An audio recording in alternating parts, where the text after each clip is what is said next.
प्रधानमंत्री नरेंद्र मोदी ने अपने संबोधन में किया फ्री वैक्सीनेशन की अनाउंसमेंट, तो आ गए यूजर्स के निशाने पर। कोरोना की दूसरी लहर की तबाही इतनी बड़ी है कि इसका दुख केवल बातों से कम नहीं होगा। अपने राष्ट्र के नाम संबोधन में प्रधानमंत्री ने इस सब पर दुख तो जताया, लेकिन अपनी सरकार की विफलता पर जरा भी अफसोस न जताया। अपने प्रबंधन की कमी पर जरा भी शर्मिंदगी नहीं जताई। उनके भाषण में तो हर बार की तरह सिर्फ अपना और अपनी सरकार का गुणगान था। बातें थी, दावे थे, उपलब्धियां थी जो किसी को उपलब्ध नहीं है। प्रधानमंत्री नरेंद्र मोदी हर मुश्किल सवाल से बच निकलते हैं। अब उनसे पूछा भी कैसे जाए, क्योंकि वो हमेशा एक तरफा संवाद करते हैं। कभी मन की बात, कभी राष्ट्र के नाम संबोधन।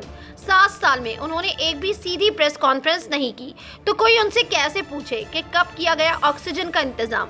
तब जब पूरा देश में हाहाकार मच गया, हजारों लोगों की सांसें टूट गईं। कब मिला इंजेक्शन? तब जब लोगों की जानें चली गईं। मोदी जी हमेशा रेडियो टीवी पर एक तरफा बोलकर चले जाते हैं, फिर आप करते रहिए बहस, पूछते रहिए सवाल, कोई जवाब देने वाला नहीं।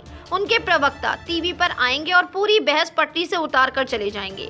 देश को किसी सवाल का जवाब नहीं मिलेगा। इस सवाल का भी नहीं कि जब टीके के रिसर्च में भारत ने इतना खर्च किया है, तो फिर टीके के उत्पादन का ठेका 2 कंपनियों को ही क्यों दिया गया?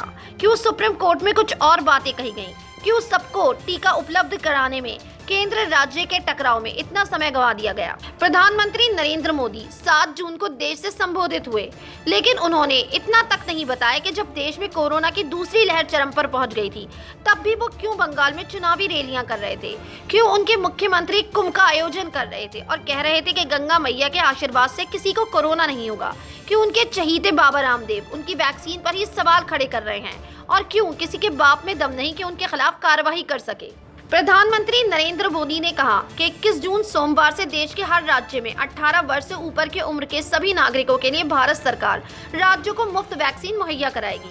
वैक्सीन निर्माताओं से कुल वैक्सीन उत्पादन का 75% हिस्सा भारत सरकार खुद ही खरीद कर राज्य सरकारों को मुफ्त देगी, जिसके बाद वो यूजर्स के निशाने पर आ चुके हैं। आपके साथ शेयर करते हैं कुछ यूजर्स के रिएक्शंस। रामचरण सक्सेना नाम के यूजर लिखते हैं, सच बताओ जी, ये सब यूपी में व अन्य राज्यों में चुनाव की वजह से सरकार जनता की हितैषी बनने का नाटक मात्र है। तो एक यूजर लिखते हैं, बात तो ऐसे कर रहे हैं जैसे चाय बेच के देश की जनता को फ्री में वैक्सीन दे रहे हों। अरे जनाब, जनता के टैक्स के पैसे से ही तो खरीद के जनता को दोगे वैक्सीन। तो एक यूजर लिखते हैं, मतलब इतने दिनों से देश को क्या बना रहे थे? अरे गजब सरकार है या नौटंकी चल रही है, समझ से बाहर है। इस सरकार को चला कौन रहा है? इतिहास में इतनी नौटंकी किसी भी सरकार ने नहीं किया। विश्व की एकमात्र सरकार थी जिसने अपने लोगों के लिए वैक्सीन से हाथ खड़े कर दिए, और कितना नीचे गिरोगे।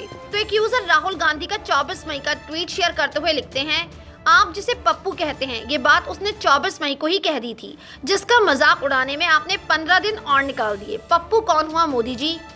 आपको बता दें कि राहुल गांधी ने अपने ट्वीट में लिखा था कि वैक्सीन की खरीद केंद्र करे और वितरण राज्य, तभी हर गांव तक वैक्सीन सुरक्षा पहुंच सकती है। ये सीधी सी बात केंद्र सरकार को समझ क्यों नहीं आती? तो योगेंद्र राघुवंशी नाम के यूजर लिखते हैं, प्रधानमंत्री जी क्यों देश की जनता को बार बार गुमराह करते हो? यही बात विपक्ष आपसे शुरू से कह रहा, आखिर आपको समझने में इतनी क्यों लगी? तो अवधेश यादव नाम के यूजर लिखते हैं, चलिए देर से ही राहुल जी की सलाह पर अमल तो किया गया, लेकिन एक बात समझ में नहीं आती, जब काम वही करना रहता है तो बीजेपी के प्रवक्ता जनता को मूर्ख क्यों बनाते हैं? इसी को लेकर अभिषेक शर्मा ने भी ट्वीट किया। उन्होंने लिखा, मोदी जी आज शाम 5 बजे देश से रूबरू हुए, सुप्रीम कोर्ट की फटकार का असर दिखाई दिया, मगर दोष अब भी विपक्ष पर, जिम्मेदारी क्यों न ली जाए? तो इसी को लेकर आप नेता संजय सिंह ने भी ट्वीट किया। उन्होंने लिखा, जब सुप्रीम कोर्ट से फटकार लगी, 35,000 करोड़ का हिसाब मांगा, तो मजबूरी में प्रधानमंत्री जी ने फ्री वैक्सीन देने का वादा किया। अब सवाल ये है कि वैक्सीन के नाम पर जो अरबों रुपए जनता से वसूले गए, वो घोटाला था या नहीं? ऐसे कितने ही यूजर हैं जो मोदी जी के इस वादे पर अपने रिएक्शंस देते हुए दिखाई दे रहे हैं। आपकी क्या राय है इस खबर के बारे में? अपनी राय कमेंट सेक्शन में जरूर दें। हमारे चैनल को सब्सक्राइब करें, बेल आइकन प्रेस करें, ताकि हर खबर आप तक जल्द से जल्द पहुंचे।